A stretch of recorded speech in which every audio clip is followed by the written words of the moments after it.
पहलगाम हमले के बाद से ही जम्मू कश्मीर में ओजीडब्ल्यू पर सुरक्षा बलों की सख्ती काफी ज्यादा बढ़ गई है। पहलगाम हमले से लेकर अब तक 2800 से ज्यादा ओजीडब्ल्यू सुरक्षा बलों के रडार पर हैं। 150 से ज्यादा को गिरफ्तार किया गया है। डीएनए मित्रों, जितना जरूरी एक एक आतंकवादी को खत्म करना है, उतना ही जरूरी है उनके मददगारों के नेटवर्क को खत्म करना, क्योंकि आम लोगों के बीच छिपे मददगारों की वजह से ही आतंकवादियों को शह मिलती है।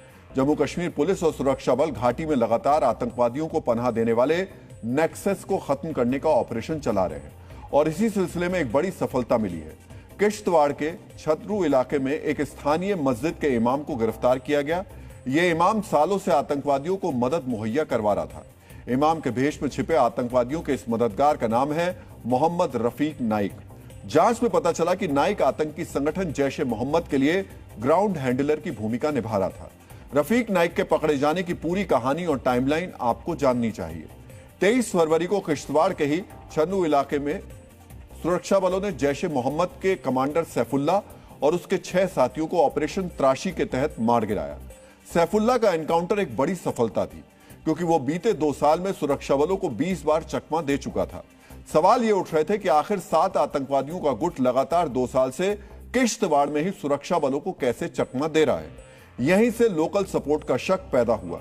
एनकाउंटर के बाद सैफुल्लाह के ठिकानों से जो चीजें मिली, यहां से शक और गहरा गया, क्योंकि आतंकवादियों ने जंगल के बीच जो बंकर बनाया था, वहां 20 किलो चावल, 50 नूडल्स के पैकेट, 20 तरह के मसाले और ताजी हरी सब्जियां मिली थी। बिना स्थानीय सपोर्ट के इतना राशन इकट्ठा करना 7 आतंकवादियों के लिए लगभग नामुमकिन था।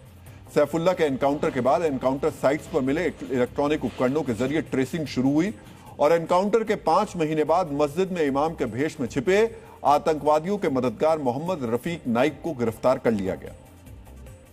मोहम्मद रफीक के नाम का ये शख्स एक्स इमाम था और यहाँ सिंहपुरा के एक इलाके में रहने वाला था। मैं आपको ये भी बताता चलूं कि ये इलाका जो पीछे आप देख रहे हैं, ये वही इलाका है जहां लगातार मुठभेड़ें हुई और सैफुल्लाह ग्रुप को निस्तो नाबूद करने में हमारी सिक्योरिटी फोर्सेस कामयाब रही। और उसके बाद से ये पता लगाने की कोशिश की जा रही थी कि इन्हें आखिर यहाँ लॉजिस्टिक प्रोवाइड कौन कर रहा है, इनकी मदद कौन कर रहा है। और अब सामने ये आ रहा है कि लगातार इनको लॉजिस्टिक प्रोवाइड करने के लिए यहाँ के जो लोकल्स थे वो इन्वॉल्व थे, जिनमें से 2 को पहले अरेस्ट किया गया था और अब मोहम्मद रफीक नाइक को भी, जो एक्स इमाम है, उनको भी इसमें अरेस्ट किया गया और फर्दर इन्वेस्टिगेशन अभी भी इस केस में चल रही है।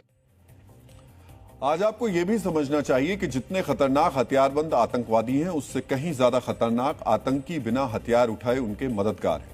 इमाम बनकर घूम रहे नाइक से पहले मशकूर अहमद नाम के एक शिक्षक को भी इसी आरोप में गिरफ्तार किया गया था। दोनों के दोनों अपने क्षेत्र में इज्जतदार पेशे में थे। इलाके में इनका प्रभाव था और इसी प्रभाव का इस्तेमाल कर ये युवाओं का ब्रेन वॉश करने में लगे थे। डीएनए मित्रों, सुरक्षा बलों के एक्शन के बाद से सरहद पार से आने वाले आतंकवादियों की संख्या कम हो गई है। ऐसे में आतंकी संगठनों ने अपने ओवरग्राउंड वर्कर्स को कश्मीरी युवाओं का ब्रेन वॉश करने का टास्क दिया है। यही वजह है कि एक हार्डकोर ओजीडब्ल्यू की तुलना बिना हथियार वाले आतंकवादी से की जाती है। इसीलिए घाटी से आतंकवादियों के साथ साथ आतंकियों के मददगारों के पूरे नेक्सस को भी खत्म करने की जरूरत है।